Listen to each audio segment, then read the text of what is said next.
I'm Sari Cohen with Awards Buzz. Hello. We're Hello, Sari. Hi.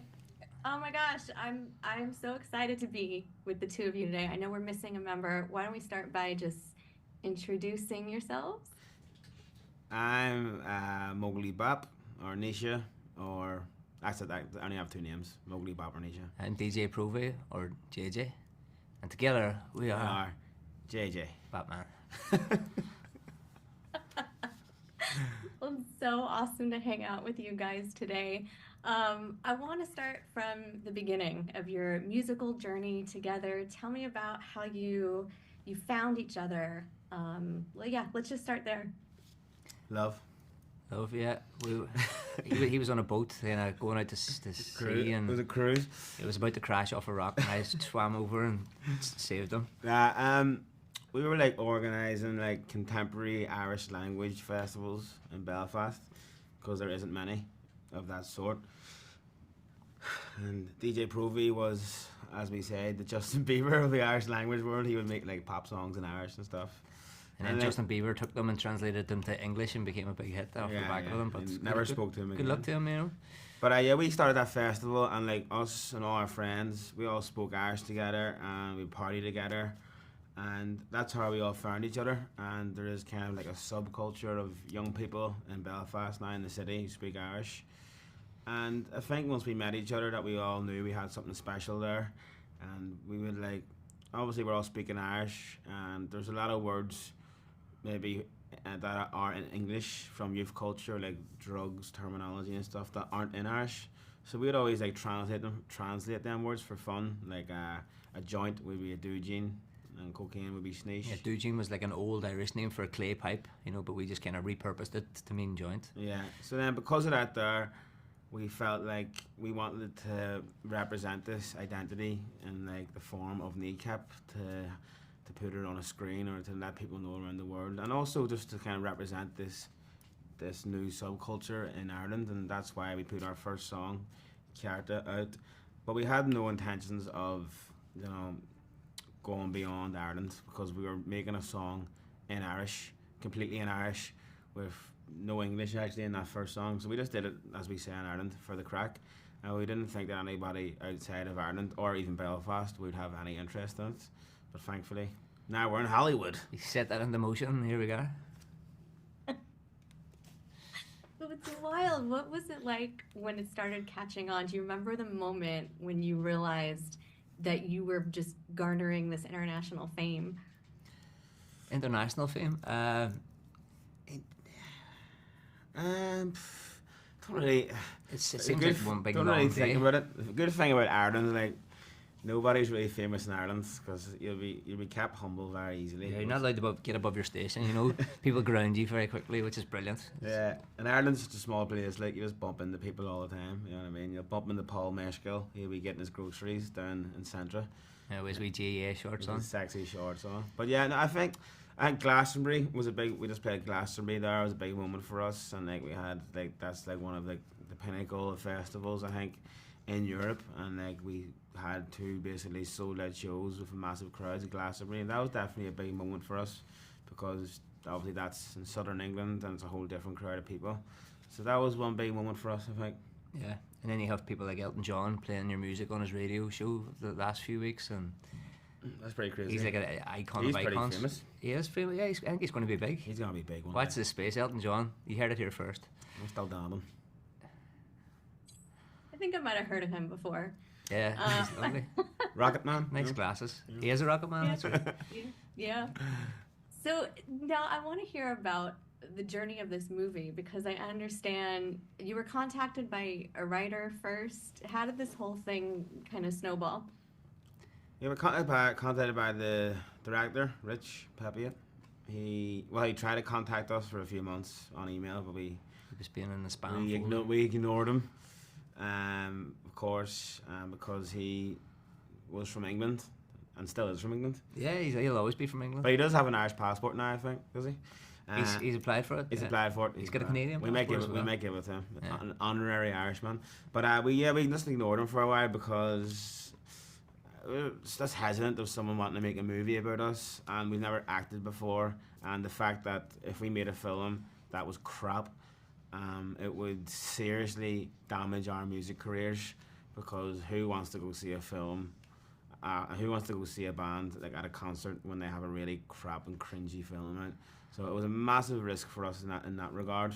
But once we met him and we got comfortable with Rich and he bought us plenty of Guinness, we understood that he was very serious about it, and we had acting classes for 6 months because we discovered that actually acting is a skill you have to practice.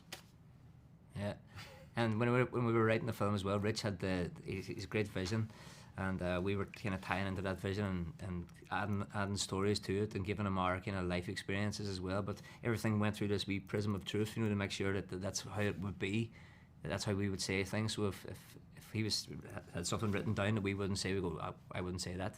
And because we're playing us, he can't really challenge us because we're the authority on us, so. Yeah, it made it very challenging for Rich to question anything we're doing because we could just say, I would never do that. And he couldn't argue with that. He can't argue with that. If we were playing like 13th century nuns, maybe he'd have more of an opportunity to change. Yeah, he knows all about it. He's the historian on her 13th century nuns. He'd go to Rich if you need anything about those people. Well, I love that you guys decided to cast yourselves in it because you're starring alongside Michael Fassbender, who's one of the greatest Irish actors there is. So was that always the plan? Well, Brad Pitt wasn't available for JJ. He was out of shape at the time because he was doing a different character. He was doing like one of those heroin characters or something. So I actually have the same build as he was in Troy. So he couldn't get there quick enough. So you wouldn't believe it. Underneath this T-shirt, he is ripped. Yeah, this is a zip-on. I've got a corset underneath this, massive usually.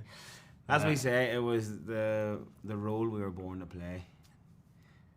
Ourselves, and there's no better people to play the story of Kneecap than ourselves. Yeah. And he phoned Morgan Freeman, but he wasn't available. He was like, but he's got a lovely voice, because he wanted him for the voiceover. Yeah, he shows. And then we tried.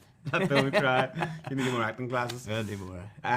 But yeah, I think that's the best part of the movie because there's not many bands who have films about them and the whole band is still alive.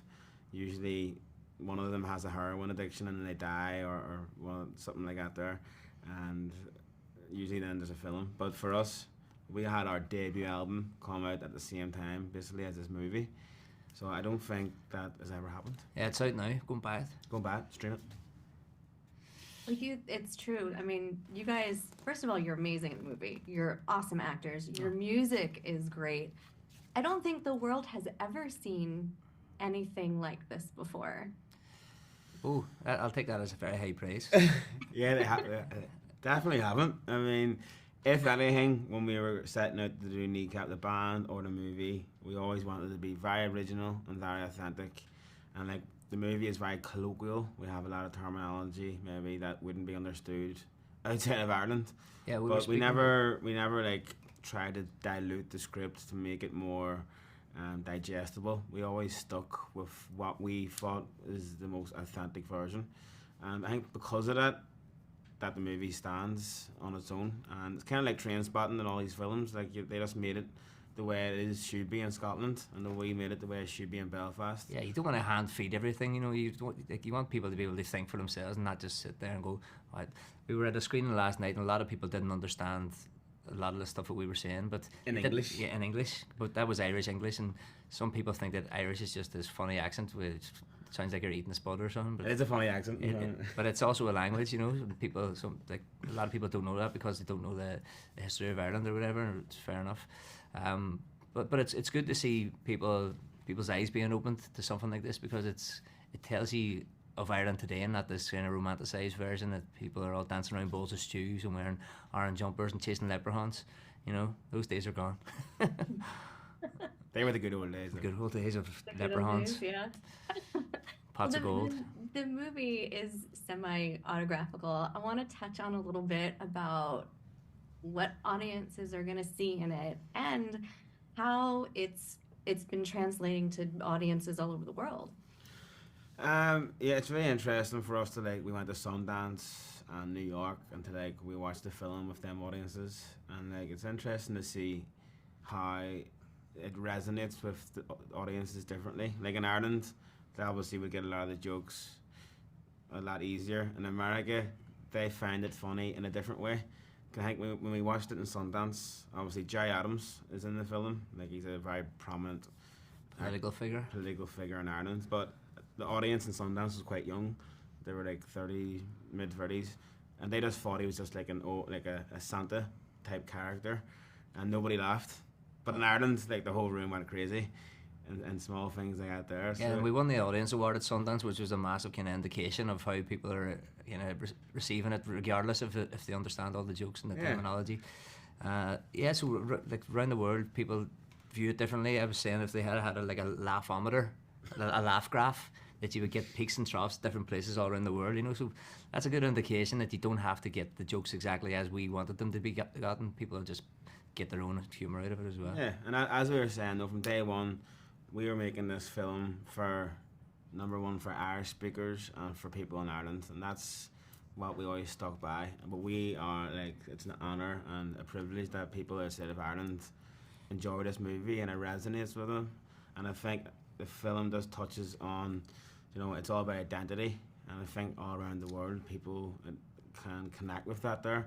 And we've had loads of people talk to us how it made them reflect on their own culture, on their own language, and maybe want to reconnect with what they had or have lost or anything like that there. So I think that's a nice thing about the film, how it kind of resonates globally in a different way for everyone. I think hopefully now that people will go and not only learn Irish but learn whatever culture or language they come from, because the more languages, the more diverse the world is, the better it will be. Yeah. So what's next for you guys? The Oscars. The Oscars, yeah. The Grammys.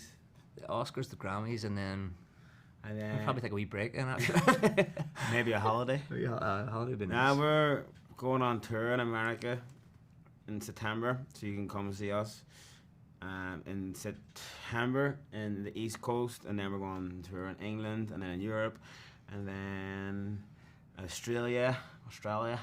So yeah, we're basically just going to enjoy the ride and make more music and have a bit of fun, and then probably make Kneecap 2, 3, 4, 5, 6, 7, 8, kind of like Fast and Furious. We'll be very old men at the end on stage. They'll wheel us out with oxygen machines, and we'll try and rap. And they'll play "It's Been a Long" over the top of it, just as we gets wheeled off into the sunset. In the crowd. off the stage into the crowd. Freeze frame on the wheelchair. Yeah. Well, I will be there in the front row cheering Catch you us. guys You can on. catch us. Oh no, it's been so awesome hanging out with you two today. Kneecap is in theaters August 2nd. You guys, congratulations. Thank you, you. Sari. I appreciate it. Thank you so much.